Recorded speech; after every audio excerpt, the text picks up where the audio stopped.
All right, thank you everyone for participating in our webinar today, Best in Class Vendor Management, Addressing the Challenges Within the Source-to-Pay Process with RPA. We're going to kick it off here with a quick introduction. So with me is Marshall Seed, one of the co-managing directors of Ashling Partners. My name is Don Sweeney. And we're also very excited to have Chet Chambers on the line, Vice President and Chief Evangelist in Americas of UiPath. Chet's going to go through some lessons learned that he's seen with RPA. We're going to start with that, kind of do a deep dive, and then we're going to bring it back out a little more broad and talk about some best practices and some KPIs within the procure-to-pay process. So quick agenda here. With the leader's view on scaling RPA, as we talked about, we're very excited to have Chet. We're then going to go into those challenges in the procure-to-pay process, talk about more best-in-class, the future of procure-to-pay and vendor management, the impact of intelligent automation in that kind of broader source-to-pay, even extending procure-to-pay to source-to-pay, and then really ending with how to make this sustainable. So before I turn it over to Chet, I did want to briefly mention a couple items here. So with RPA, the Robotic Process Automation, we're really starting to see the value of the convergence of things like cloud, digital, artificial intelligence, all of these now starting to impact vendor management and starting to impact the expectation of vendor management around need for more speed, more flexibility, more precision, and really trying to get things done better, faster, cheaper than we've done them before. And so now, going forward, we're going to turn that over to Chet. Well, thank you very much, and I appreciate you having me. So my name's Chet Chambers. I'm the VP. I'm the Chief RPA Evangelist for UiPath for the Americas. I've been doing RPA for almost a decade. I'm what you would consider an early adopter. I saw early on that there was nothing that was going to change the market the way that RPA is. So in those early days, it consisted of screen scraping. It consisted of being able to manipulate small pieces of data, and boy, has it really changed over these last 10 years. So next slide. So I was working for a company called VHA, was using Automation Anywhere as an RPA tool. That was the tool that got me started. Was fortunate enough to create some really good automations, specifically around screen scraping. That's where it started early on. And so I was at VHA. I brought in RPA, had convinced the CIO to spend the money to get me a license, and from there, we proceeded across the company, and we're able to do some really great automations. But I was speaking on behalf of Automation Anywhere at a conference, and met a woman by the name of Mary Lassity. And Mary Lassity wrote this book. And after hearing me talk and seeing the way that I had approached it, she asked me if I would contribute to one of the chapters on how I was doing it and what I saw coming. And so this is one of my claims to fame. I claim to be a published author. I got to write part of a chapter in this book, and it's really amazing experience. I tell you that to tell you this, because Marie Myers, who is the corporate controller at HP, had recently inherited the innovation team. And she was getting her hands around that. Being a company controller, she was getting her hands around the technology in this thing called RPA, and was really looking at how can she innovate inside inside of HP. She was at a conference where Mary was speaking, and bought the book and read the book on the way home, and getting back to Houston, she got with one of the other colleagues that had been at the conference and said, "Man, did you read the book on the way back? This guy Chet Chambers, he's 3.5 hours away. Let's bring him down and have him look at our department." So they gave me a call and said, "Hey, would you be interested in coming down and helping us out? We're new on the journey." I said, "Sure." So I went down there and visited with them, and looked at their program. They were using Cryon at the time, and we're having some real trouble. So I worked with them a little bit and came back home. Well, about 2 weeks later, they called me again and said, "Hey, we were having some trouble. Would you come back?" And sure, I went back down to Houston and one thing led to another, and I was asked to come aboard HP. So as I came into HP, my full intention was to bring Automation Anywhere in and set it up and run it as I'd been running, but they wanted to run a full RFP, and we did that. We went from 8 to 5 to 3 to a head-to-head, and UiPath won the day. They had gotten much further on the complicated task. They had found a couple of the traps that I had set, and the grit and determination of UiPath and the openness of the tool sold me. So we decided to go with UiPath, and from there we started the team. We were able to develop 224 bots in a little over a year, and it was a huge success. Hundreds of FTEs worth of automation, hundreds of thousands of hours, and millions of dollars in cost savings across the enterprise. So next slide. I tell you, I give you a little bit of history just so you know who I am and excuse me, and where I'm coming from.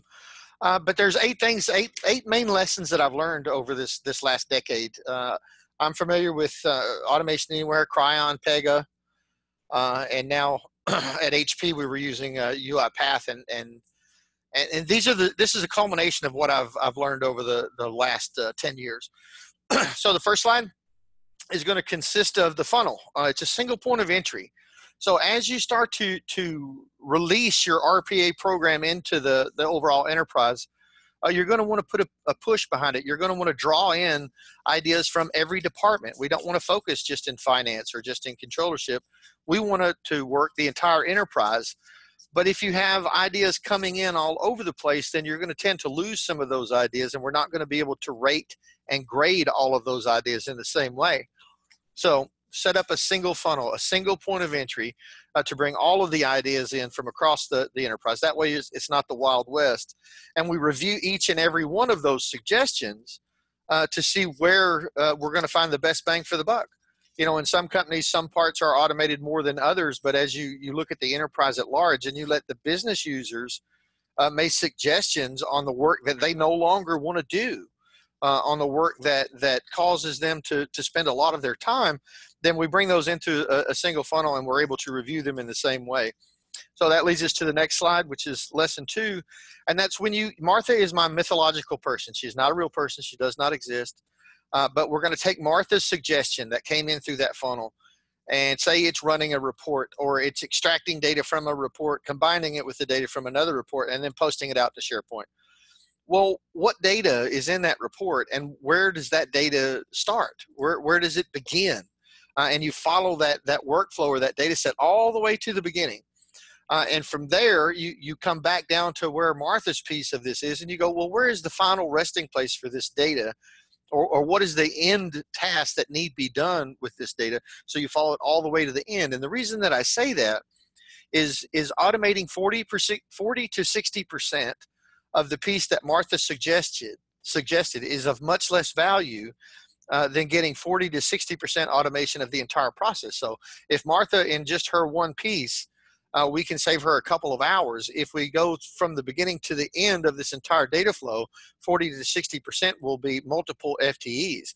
You know, 40 to 60% of 100 is much more than 40 to 60% of one. And what it does is it lets us take those suggestions in the business, make it real to them early on, and let them know that we're listening, but still be able to grab those bigger values. And that's by taking the task from end to end. So next slide. So once we brought these ideas in and we've reviewed them and we've gone end to end on the process, we really need to look at how do we determine what is the ROI. And most people, when you talk about RPA, they're very short-sighted in the beginning, and it's not anything bad. It's just they haven't had the opportunity to see what RPA really does.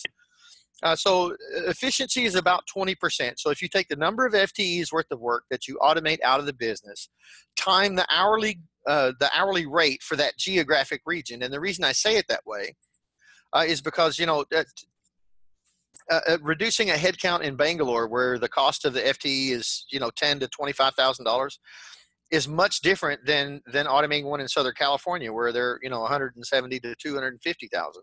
So it's the number of hours times whatever the geographic hourly rate is. That's what efficiency is, and it's about 20% of the savings. The next piece you need to look at is cost avoidance. Where in this department, have you had to bring in software, bring in contractors, make some sort of change or add some sort of cost to the business to work through this workflow that we're looking at automating? The next is risk avoidance. Where have you paid a fine? Where have you made a mistake that has cost the company hard dollars? And if you think that you haven't paid a fine, go talk to tax, go talk to treasury, go talk to invoicing and see where is it that you didn't claim a 2 or 3% early pay credit. And all of those things, those are things that can be captured inside risk avoidance. The next is compliance. So the SOX and audit guys and the compliance and the auditors are going to fight you really hard in the beginning. But what they find out once we show them is that once you automate a process, you can continuously audit that process. And what I mean by that is for any process, it takes about 3 weeks in a quarter for the audit team to come in and create an audit over a workflow. Well, in automation, you can quite literally show them the Visio document that says this is every step that this bot will take in this given scenario. Oh, and by the way, here are the log files that prove that this bot did exactly what it was supposed to for this given record that you want to audit. So instead of it taking them 3 weeks, they can literally print it out, print a copy of the map, print the log files for that specific record, and they can do it every day. So instead of it being once a quarter over a 3-week period, they can do it every day. It's called a continuous audit. The other thing that the auditors are going to get that they really, really love is they don't have to do sampling anymore. Because it's a bot and because we're not hindered by how much data a person can review, you no longer have to check every 5th record, every 25th record. You can check every record. And that is a huge uptick and upside for them. And the 5th is accuracy. Where is it where someone has made a human error that has cost the company money? So those 5 things together, that gives you what your hard ROI.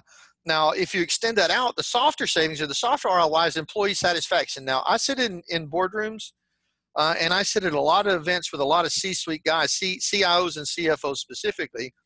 The number one problem that most of them have is being able to retain talent. Now, if that employee is more satisfied with the job that they do because the mundane work that they don't like has been taken away, then they are much more likely to stay with a place where they don't have to do these mundane tasks that the bots do for them now.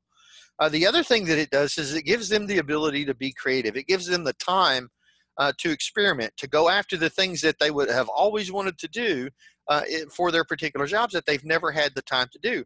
Now, when you roll these two together, the numbers get so big so fast, you can't extend it out more than about 3 years, because if you extend the ROI value out 5 years, people tend not to believe you because the numbers are so big. But I can assure you that every bot that you put in, every bot that has come through that funnel, we have reviewed that task and we have decided to pursue that task from the beginning of the data set to its ultimate resting place. And we apply the ROI values to those bots. Every bot that you've put in should affect your P&L. If it doesn't, something is wrong. So the next slide.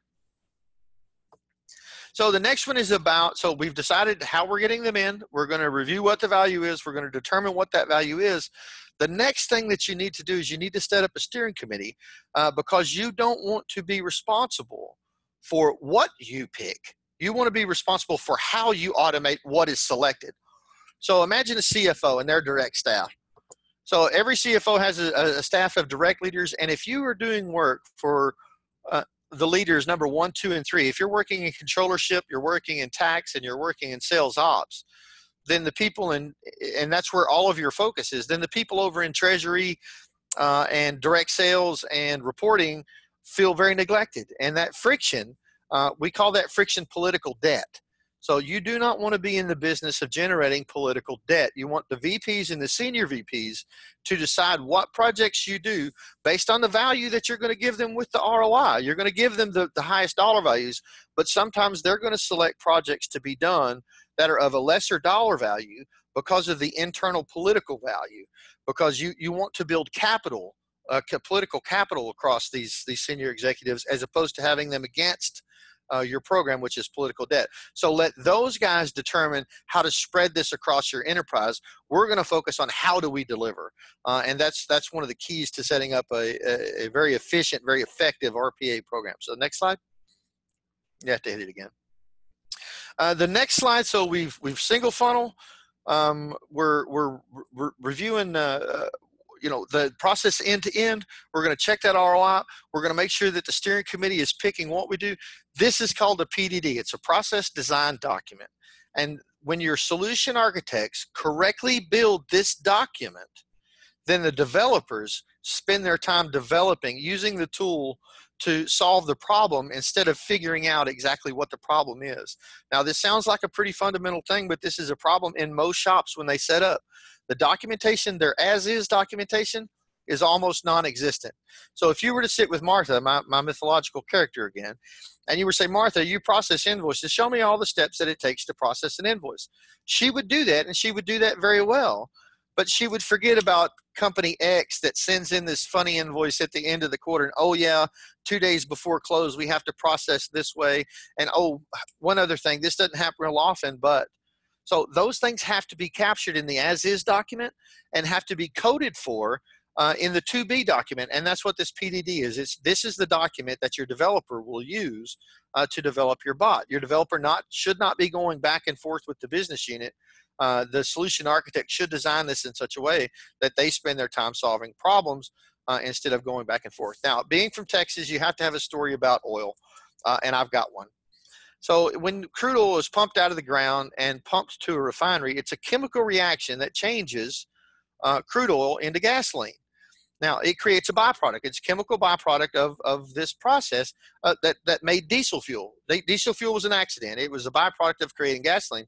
Now, doing RPA, I tell you that because doing RPA, there's a byproduct to doing RPA, and that byproduct of RPA is documentation.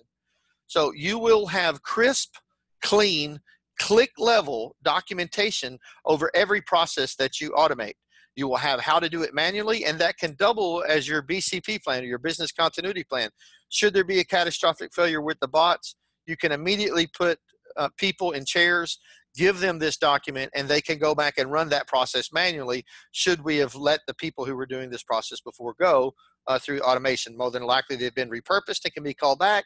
But the level of documentation that is created out of RPA is astounding. And when put to good use, it's just like diesel fuel. You will find an engine to burn it, and it will create value for you inside your company. But this document right here, and we can train you on how to build these correctly, should be sufficient for your developer to code the bots that have been reviewed, that have been selected, and that we've created the value on. So next slide. The move to production. So any of you guys that are listening to this, or guys or gals, people that are listening to this, the move to production process is as important here today as it was in year one of being an IT professional. So there is no Wild West. All code that goes into production is sent through the move to production process, and that's where the code is reviewed to make sure that it's best in class, to make sure that it's not breaking any of the primary rules, and that we are very tight and very crisp and clean on the way that our production code is handled. So that move to production is the information is given, or the knowledge transfer is done from the developer to the support person, because developers do not have production access. So as they review the bot, it is approved, the knowledge transfer is done. Now support owns that bot. Support is going to be watching 24/7 across your organization through the orchestrator and through the reporting tools that are there. But this move to production process is critical, because not only will developers be building bots, but you will have some high-end business users or some sophisticated business users that you will train in the RPA development, and they will be creating bots on their own. But this move to production is how you protect, how you make sure that your production bots stay very crisp and very clean, and that support is given all of the information that it needs so that it can take care of this bot throughout the life of the bot. So next slide. Master level training. If there are two favorite slides of mine, it's this one and ROI. So one of the keys to my success over the years has been that I master level train my developers. So by that, I mean at HP, I had UiPath come in and test all of my developers once they were trained. And if they couldn't pass the test, then you couldn't be a developer on my team. And if everybody passed the test, then the test wasn't hard enough. So they ran through testing. We did have a couple that needed to repeat training, but did finally pass. So we didn't lose anyone there. But what we gained is time. And what we gained was speed, but not only speed, it was speed at scale. And that was because my developers were not figuring out how to use the tool. They were master level trainings. They were certified mechanics. They spent their time applying this problem or this tool to solving the problem and not figuring out how to use this tool to solve the problem. Now, this sounds pretty rudimentary. Everybody would say train, everybody should say make sure that, these guys know what they're doing. I'm saying take it a step further than that. Master level train these guys. There should be no difference in the talent that you have running inside your organization than there are with the developers that sit inside UiPath. And this has been one of the key factors to my success over the years. Master level train your developers. So let's go to number 8. Okay, ongoing support. You are in control. You need to think about support before you start. So everybody's going to get very excited in the RPA programs and your bots as they go live. Everyone gets all excited about, it's a new bot released. It saved 2,600 hours this year. It's, $180,000 in savings, and everybody gets excited about that, but that is short-lived. The way that your RPA program is known and the way that it will be known across that organization is in the hands of the support people. They are the people that are watching those screens day and night. Those are the people that are jumping in when there's something has changed or change control missed something and a bot goes down. Frontline is going to assess it immediately. If it's something they can immediately fix, they will. If they can't, then they'll pass it down to level 2 or level 3 support. And that business continuity plan that we talked about earlier will kick in. One of the key things that will make a support team very successful is constant updates. If there's an outage, the support team notifies the business of the outage and supplies those updates every 30 minutes until it's done. The other thing that is great and really meaningful coming out of support and monitoring is the reporting.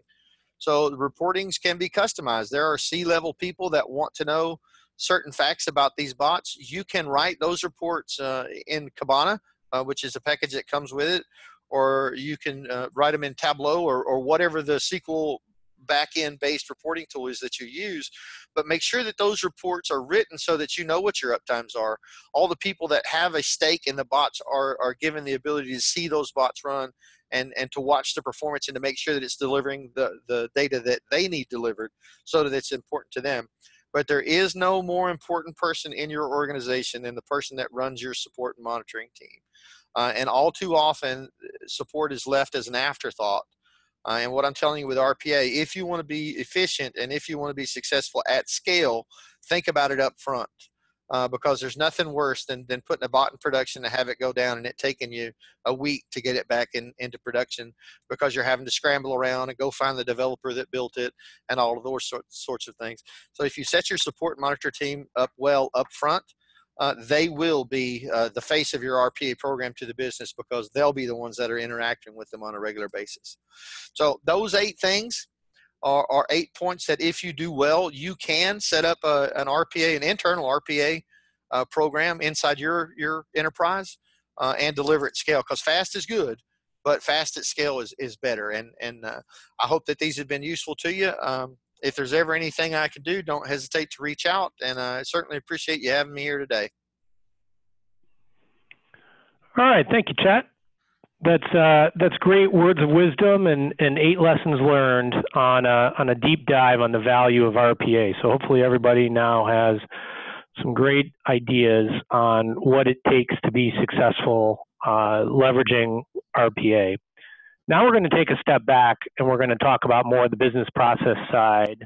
And we're going to first start with the challenges of the procure-to-pay process.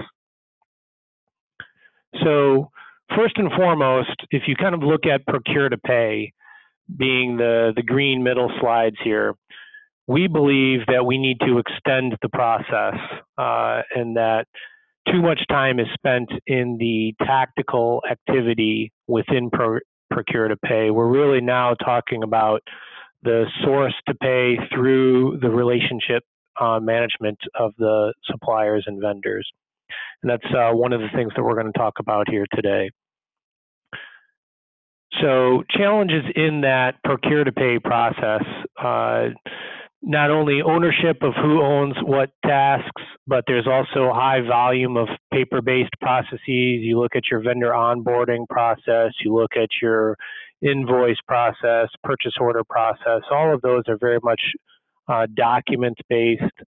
There's a lot of non-PO based invoices, a lot of manual intervention, a lot of time trying to gather data and analytics on that spend. A lot of organizations may have vendor in the same system or in the system 5 or 6 different times. Maybe one vendor is in each country or region. And so total vendor spend is a whole exercise unto itself on what you spend with that vendor. Also unpaid invoices leading to communication back and forth. Hey, did you get my invoice? Hey, when am I going to get paid on my invoice? A lot of these are very tactical activities that you spend your time on today in that process. And really, these are tactical activities that can and should be automated to spend time on more value-added activities. The current role of Procure-to-Pay, if you kind of look at these cascading down, majority of the time currently managed, supported by the stakeholders. So 61% of that time is spent on working with technology. 54% spend their time driving financial visibility and providing intelligence to stakeholders, basically gathering and reporting data. 50% directly influencing the cash and corporate liquidity, trying to reduce the cash-to-cash cycle. 45% on supplier relationship management, and then 41% on supply chain finance. So if you look at the current state of that procure-to-pay process, and really the source-to-pay process as we start to now move into more of that extended cycle, the challenges we have today, those activities are manual and siloed. With Sarbanes-Oxley and other initiatives, there are reasons why some of those are siloed, but now with automation, we can really start to still keep items separate, but have less siloed information and certainly less manual activity on the data entry and data manipulation that's required to do the processes today.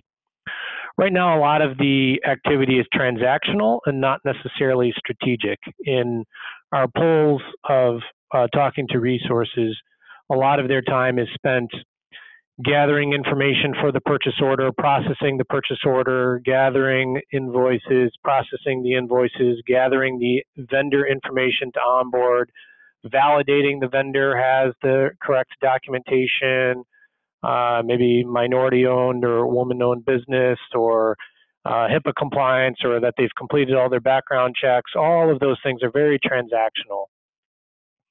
So there's a high amount of data entry and data manipulation for these primary activities.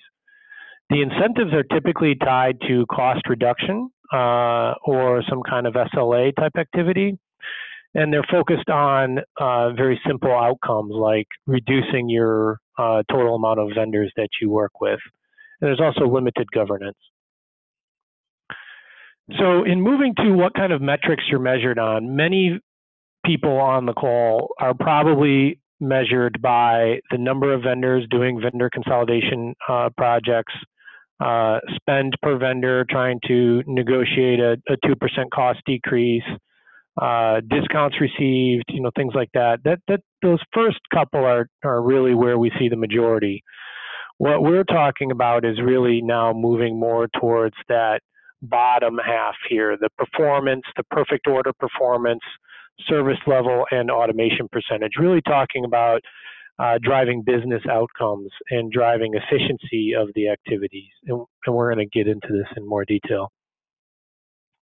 So now moving into that future of the vendor management process, again, elongating that process and really now moving into more of a value add list of activities.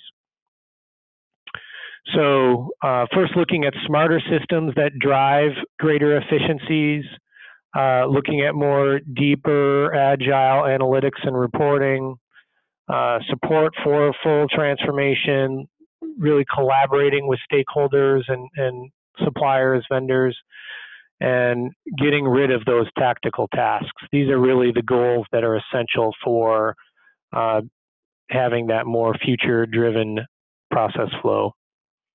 So as we talked about the current state here, now moving towards the way forward. So moving from manual and siloed to more automated. And you heard Chet talk in lesson 2 about the full process flow. So not just looking at a task, but the full automated task. So that procure to pay, source to pay, kind of the full life cycle of vendor management.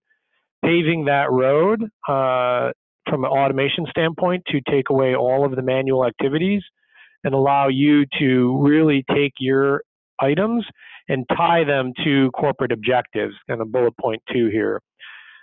We also become more analytical and data driven. So as we have automated processes that are tracking all of the data, you have this wealth of information that you've never had before, and you can start to have more predictive analytics, more artificial intelligence, machine learning added that now will start to give you better insights into data that you typically haven't had the time or the ability to forecast and to look at previously. Incentives tied to business outcomes. So really starting to partner with your vendors or suppliers on mutually agreeable outcomes. You know, there's the talk about the gorilla and the elephant, where the 800-pound gorilla is the organization, and you dictate terms to your suppliers, and you kind of pound on the table and demand certain terms. Well, the vendor is the elephant, and they never forget. And so they come back and they look at all those terms, and they start to, in their contracts, put in risk avoidance. And so now it's both sides are fighting over, in essence, table scraps, trying to protect their own and get the percent here, percent there side. In this future environment, we're really driving much more towards mutual incentives that tie to true business outcomes, and really having a more holistic view of vendors across the regions, across the business units, across your services. So you've got that one true visibility of vendor spend. And also, of course, enterprise governance. So really trying to move this from tactical tasks on your left, the current state, siloed tactical manual tasks, to holistic, mutually agreeable future state activities that are much more meaningful and driving your overall business objectives. So you start to become an advisor to the business and provide meaningful difference to the overall goals and objectives of the organization. Now, talking about how we can tie these two things. So Chet talked about RPA, and he gave you all the value of how to be successful in RPA. We just went through kind of the problem state and the future state of the vendor management process, the holistic vendor management process. Now we're going to talk about how RPA can really get involved in these activities. So first and foremost, kind of taking a step back, what is RPA? So here's the definition from the Institute for Robotic Process Automation and Artificial Intelligence, of which we are a member. And so you can kind of read that definition on your own. We really break this down into a couple different tasks. So first, RPA is attended RPA. This is where, think of a kind of a call center or help desk kind of model, where you kick off the robotic process automation, you initiate that, and it controls your desktop and runs some processes as if you were doing it, just kind of, you know, better, faster, cheaper than you would do it. There's unattended RPA, and this is much more of kind of a batch process that runs in the background, more of a lights out process that's kind of a high volume, does it on its own, similar to you running batch activities in your PO or AP system today. There's also a hybrid process, so you can look at things that maybe run unattended and then come back to you and require you to enter information. So think of going out and sending some files to the bank. That may be fully automated, but your bank may require a key fob authentication. So it would initiate that process up to logging into the bank. It would then ask you to do your process, and then it would continue the process along. And then there's also cognitive RPA, and certainly organizations like UiPath are well known for being a leader in this space. cognitive RPA starts to add more of that intelligence into the bots, where it's not just doing the manual tasks. It's actually starting to think and process based on doing this over and over and over again. So it starts to look at unstructured data versus only structured data, and it starts to improve as it continues to run these activities. So that's a little bit of a background on RPA. Where you typically, and similar to Chet's activity or lesson learned about kind of where RPA is valuable, these are the 5 headings that we talk about, and I'll just very, very briefly go through this, and some of it's a repeat, but we look for hours back to the business or productivity gains. So when you're thinking about ideas on where RPA is going to fit in your source to pay, procure to pay kind of process, you think about what are the manual activities that you do over and over and over, and if you could kind of push a button and they'd be done, you would have X amount of hours back to the business. And also the fact that this can run 24/7. So if you have shift workers where you're doing procurement in 3 different shifts, 24 hours a day, this is something that now you can do the robots 24 hours a day. Also cost savings, certainly cheaper to run a process than to have 3 shift workers. So you can empower those people to do more meaningful work versus do the tedious work. Risk management, Chet also talked about that. Where is it extremely important that you have 100% compliance and 100% accuracy? Innovation really talks about empowering those people to now go out and do more meaningful activity and work cross-function. And then employee engagement. We did a survey across multiple organizations, a couple hundred organizations. I don't remember the exact number off the top of my head. And 95% of those employees felt like they made a meaningful difference to the organization, but those same 95% that thought they made a meaningful difference to the organization felt like the day-to-day activities they do not make a meaningful difference. So think about that. The average person feels like they make a difference, yet the tasks and activities that they do every day do not make a meaningful difference. And almost all of those employees felt like they would be more engaged if their activities were more meaningfully empowering to the organization. So some common examples across that procure-to-pay process. Again, the types of activities you're looking for are manual, repetitive, data entry type activities. Ideally, they touch multiple platforms, and the reason here, they don't need to, but if you use SAP there and you have data in Excel that needs to be loaded into SAP, well, there are probably many ways that you can load that SAP or that Excel data into SAP. It doesn't have to be RPA. It can be RPA, but certainly the more applications you touch and the more things you need this process to do, the more value RPA is going to provide. It certainly needs to be high volume because it's got to justify the cost of creating this activity, this RPA. So the more high volume, the better. Something around that quality control, data validation, and certainly it needs to be business rule driven. So it can have conditional logic, that kind of if, then, else type logic, but if you can script it out, if you can write it out what it needs to do, then you can automate it.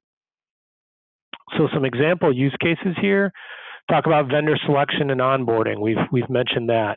AP invoice scanning, so receiving an invoice in an email, scanning that invoice, and then entering that pertinent information from the invoice into your AP system. Expense receipt and entry, taking a picture of an expense receipt, submitting it, and having that go into your expenses system and entering that for future payable. Shipment status, reaching out to 3PL applications, logging in and gathering information about where your product is and communicating that status to maybe your end client. Order creation, synchronizing that, what we call swivel chair data entry, where you may need to enter data into an order management system. You may also enter that same order into a CRM system or into other applications, warehouse management system. Having that data entered once and then repetitively entered into those other applications is an easy automation. Obviously, anything that's in an Excel or a CSV file and importing that into a system is a no-brainer for automation. Competitive price comparison, you can go out and look at your vendors and look at competitors of those vendors, scour their website and material numbers for competitive price information, making sure that you're using the right vendors in the areas that make the most sense. Providing that 24/7 support, again, allowing the bots to kind of run 24/7. Any kind of help desk or information around AP payment info, automating those scripts where you're sending your vendor information that, yep, I've received the invoice, I've entered the invoice, you'll be paid on this day, sending them another one 2 or 3 days prior to payment saying you're going to get paid on this day, or I just cut the check. You know, any of those kinds of communication is going to save you having people call you and ask for that information. Vendor analytics and scorecards, another great example of gathering data to create scorecards for your vendor, and we're going to talk about that more in a minute. And then supply and demand planning as well. All great examples and use cases here. So real quick, where are others on the journey? This is from APQC, one of the market leaders in best-in-class information. They provided some information on RPA. So if you look at the grid on the left, you'll see that just under 20% of people have not even started their RPA journey. So if you're on the call and you're feeling like, wow, this is all new information to me, you're not alone. But certainly the majority of the people are kind of in the early planning / piloting stages. That's where more than 50% of the people are. And then you've got another 20+% at the end here where they're already turning this into more of a programmatic solution. So really kind of across the board, you've got people across all areas. The challenges that you see, so similar to lessons learned, 48% of the people lack process foundation. So it's very, very important that you do your process discovery and you don't automate a bad process. So you really want to make sure that you've got a strong foundation on how the process should be run. That naturally goes into the next one, streamlining or transforming the process for automation, doing process improvement prior to automation. Making sure that you've got a center of excellence that's really driving a guiding strategy for automation, and making sure that you've got strong executive sponsorship on how these decisions and business rules and models should occur. So how do we make everything that you've heard, how do we make this sustainable? How do we create a very successful solution going forward? So we have what we call advanced process intelligence. And so at Ashling Partners, this is the process that we recommend to all of our clients and all of you on the call. So first and foremost, process discovery, really ensuring that you understand the process, you document the process, very similar to what Chet was talking about. You map that out, you look at all the exception handling that needs to occur, and you understand how that process should work, and you make it as efficient as possible prior to automation. Then you add automation, and automation can be multiple things. It's not just, you know, one hammer looking for a nail. Maybe it's better to create a report for so-and-so, or maybe it's better to build an interface. But automation is really going to be key, where we called out those steps on the prior slides.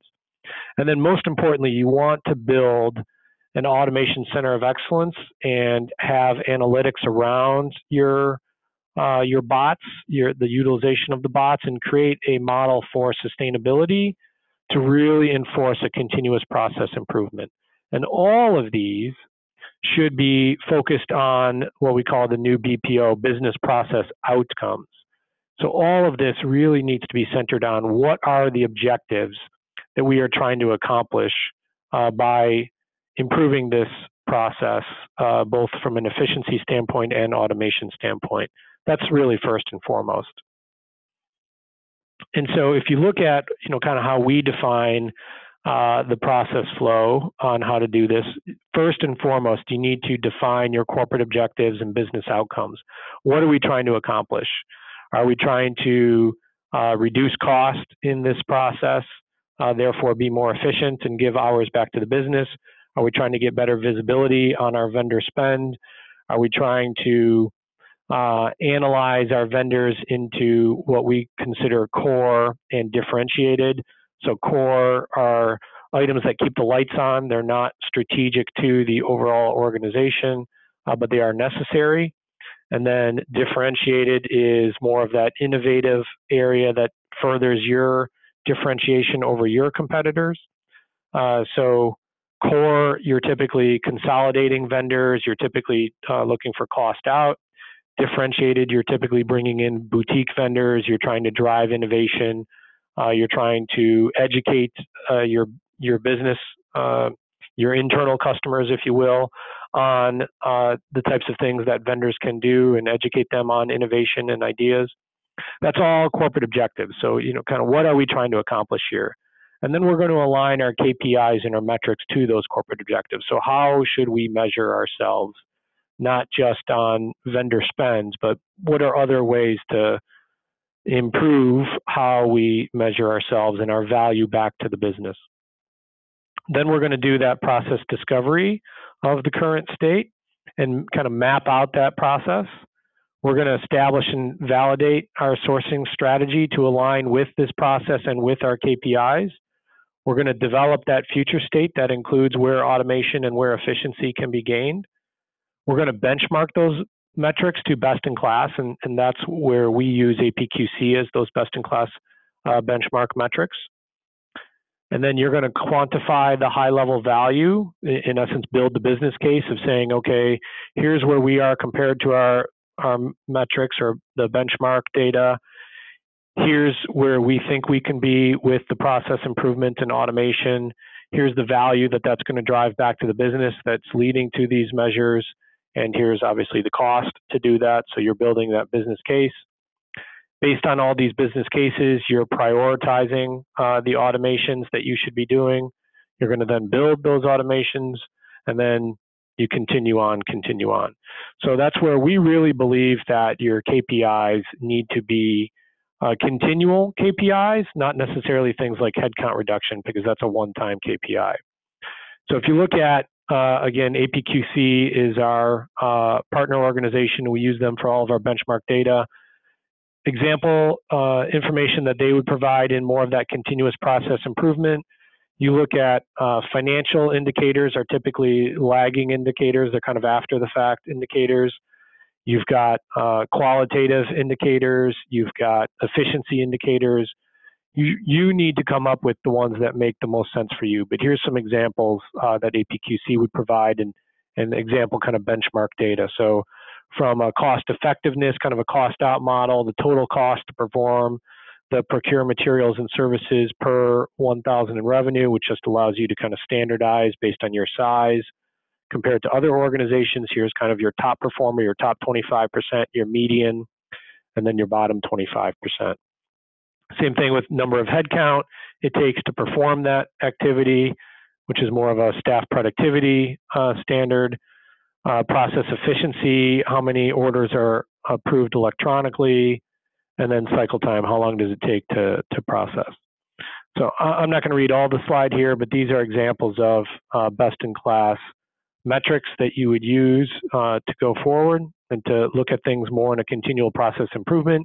You could say if you're a bottom performer, you're going to get to median, and then from median, you're going to get to top performer. How are we going to do that? We're going to improve our process model, the process mapping. We're going to come out and we're going to look for efficiencies. Then we're going to look for automations. We can try to expedite that process significantly and reduce that total cost. Here's an example of what we call the Ashling Automation Analyzer. This is where we go into detail on an example procure-to-pay process. We map out that process. Think of kind of like a Visio process, if you will. And then we store metadata at each one of those boxes within the Visio process. And then we can analyze it to say how many participants touch the process and how many times do the participants touch the process. So in this process flow, procurement touches it 5 different times. The business touches it 4 different times. The AP team touches it 3 different times. is that necessary? Do we need to provide that data so many different times to the same groups? Are there different ways of improving this process, or can we automate a couple of those steps? This is what's called a heat map. So these are all of the activities in that full vendor management source to pay process that we talked about earlier. And again, you need to do this for your organization to make it specific to you.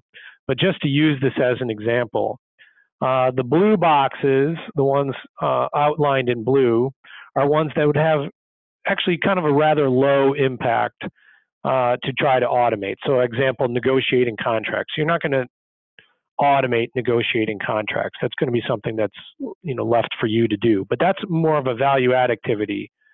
If you look kind of in the middle here, there's a lot of red. And that's typically where people spend the majority of their time, creating requisitions, approving requisitions, generating the PO, releasing the PO to the vendor, recording the bill of lading when the inventory items come in, receiving an invoice, paying an invoice, matching that invoice to the purchase order, all those kinds of things, approving payments. All of those things can be automated.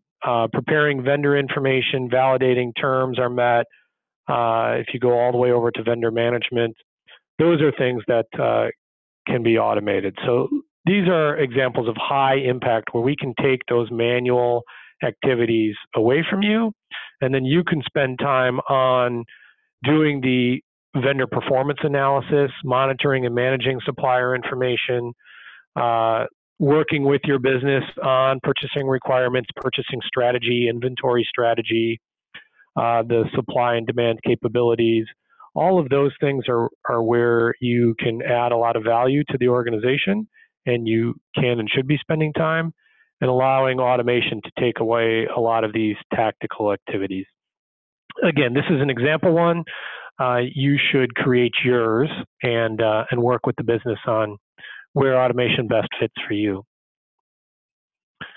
So with that, we're going to wrap it up here, and thank you for your time. You can see our contact information here if you have any other questions or comments. We look forward to following up with all of you individually, and hope that this was valuable for you. If you have any other follow-up questions, don't hesitate to reach out, and we'll gladly talk about this. It's something that we're very passionate about, and look forward to working with you. Thanks for your time.